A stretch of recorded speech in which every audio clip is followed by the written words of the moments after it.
And now I'd like to welcome our expert panel for this week. We reserve IDF Major Shadi Khalloul of the Alma Center and former CIA officer, Mr. Norman Roule, joining us from the United States. Thank you both, gentlemen, for joining me this evening.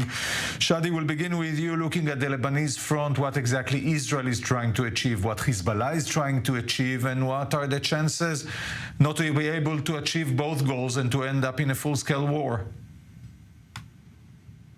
Okay, good evening, Yoav.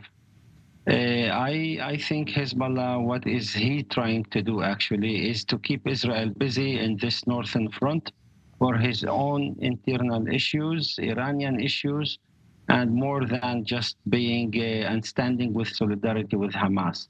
Hezbollah, its aim at the end is to control Lebanon and actually export the Islamic revolution value of Iran into Lebanon and make it Islamic Shia state, part of the Shia axis from Iran all the way through Iraq, Syria, and Lebanon with the access to the Mediterranean and controlling the Eastern Mediterranean.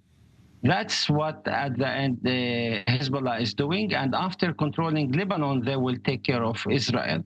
And we know that in our side, in Israel, we need to also be aware that if this plan succeeds, we are in a great existential threat, and we shall not allow this to happen, because this is actually not only another October 7 that we might face in the future, but it is the annihilation of the entire Israeli state and the Jewish people in this state, include us as Eastern Christians who are a minority in this state.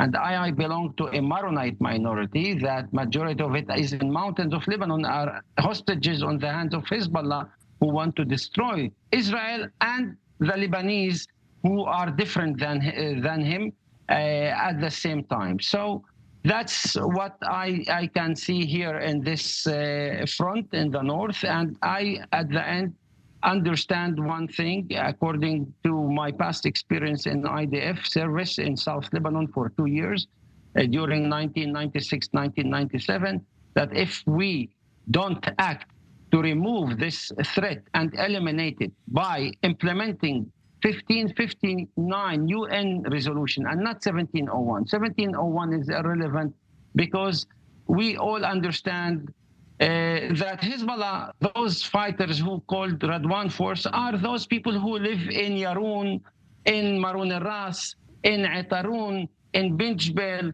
in all those Shia towns in Aita Sha'b that are very attached to our Israeli-Lebanese border.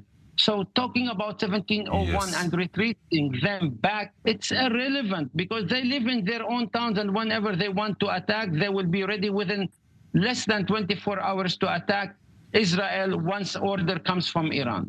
Yes, Norman Roule, on to you. Shadi says, in other words, if Israel doesn't act and push Hezbollah away, Hezbollah won't be pushed away. How does it look from Washington, D.C., from the U.S., whereas President Biden said on October 11th, the famous don't, which at the time was perceived as thrown at Hezbollah in Iran, but currently everybody sees it as well aimed at Israel. Good evening to you and to your guest. From Washington's perspective, the primary goal is to avoid significant escalation throughout the region. And this premise has dictated the course of Washington's response, ranging from the naval assets we positioned in the Eastern Mediterranean to the course of the attacks against the Houthis in Yemen.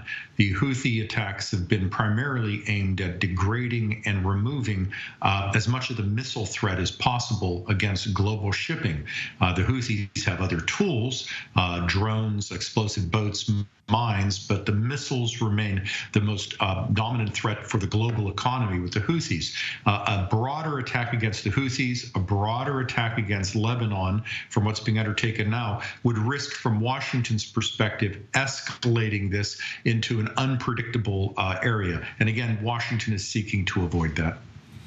Yes, and furthermore, can it be avoided without military intervention? And if there is such intervention, if Israel is dragged into a war in Lebanon, will the U.S. support it as it supports Israel in Gaza?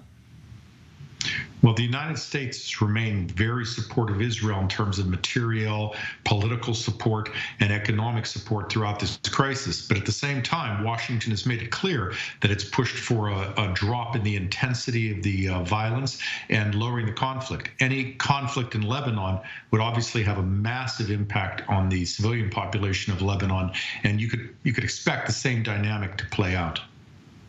Yes. Shadi, I go back to you. Looking at the broader picture, we spoke of Hezbollah, but let's look at Iran, who plays the card smartly from their end. They keep the US and the West busy in Bab el-Mandeb, and they keep Israel busy in the northern front, both in Syria and Lebanon. And obviously what's going on in Gaza is in their interest as well. So Iran sits in Iran and enjoys whatever is going in the region. Honestly, I still don't understand, as Israeli citizen here and a former IDF paratrooper officer, I don't understand the U.S. game in this time, and specifically when Iran is declaring, obviously, a war with all its proxies and playing with all their proxies about international powers and include USA and Western governments of the Western powers. I don't see a very strict reaction from U.S. government toward Iran regime itself.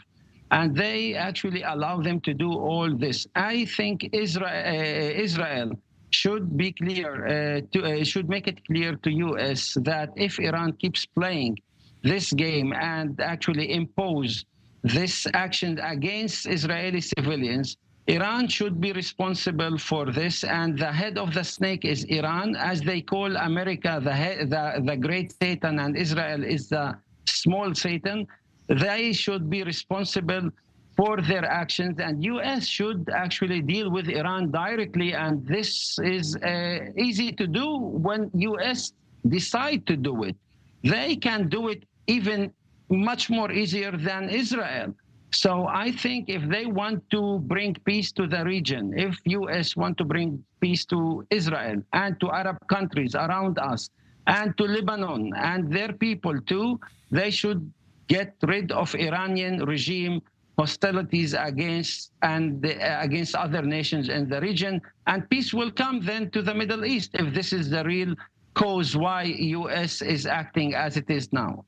Yes, Norman, back to you with the same question. The U.S. looks at what's going on in here. They see what's going on in the Strait of Bab el-Mandeb. They see what's going on in Syria and Lebanon. Obviously, they see and feel what's going on in Iraq because U.S. troops are being attacked there on nearly a daily basis. And still, the U.S. is very hesitant when it comes to, pointing Iran as the one nation which is responsible for all of that, which is responsible for spreading all this terror around us, around the Middle East. Why so? Why not calling the devil in its name? Well, I think Washington has been consistent in using terminology which is maybe a bit soft, declaring that Iran is an enabler or supporter of the Houthis or Lebanese Hezbollah or the Iraqi militias. But you will note from recent Washington statements that Washington does not spend a lot of time talking about Iran, although it is understood by everyone in the international community that Iran is responsible for creating much of the violence and its conditions. There is a sense that a conflict with Iran, which certainly the United States would win, and probably faster than many people think, would nonetheless have catastrophic consequences to the economy and the political and humanitarian aspects of the region, and Washington doesn't feel the international community is ready for that now. I would also add that we have another issue here. The international community has not figured out or focused on a strategy on gray zone actors, of people who use militias and third parties to conduct their work. We're still in a very conventional world of great power conflict, and the West has failed to address this in Iran, China in the South Sea, Russia with its green little men in the Ukraine have exploited this failure. And do you see a chance that the current administration, until the elections coming in November or the next administration, may it be Democratic or Republican, will change this attitude? I'm not sure that it would change based on the current pace of violence, but if there is a significant attack against Americans, American equities, they would be compelled to do so by the American political environment. The American people would demand harsher action against Iran. And I think Iran knows this, and it's walking a very fine line of using proxies to attack, but limiting its direct involvement to avoid such retaliation. Yes, Norman Roule in the United States and Reserve IDF Major Shadi Khalloul of the Alma Center. Thank you so much both for joining us this evening.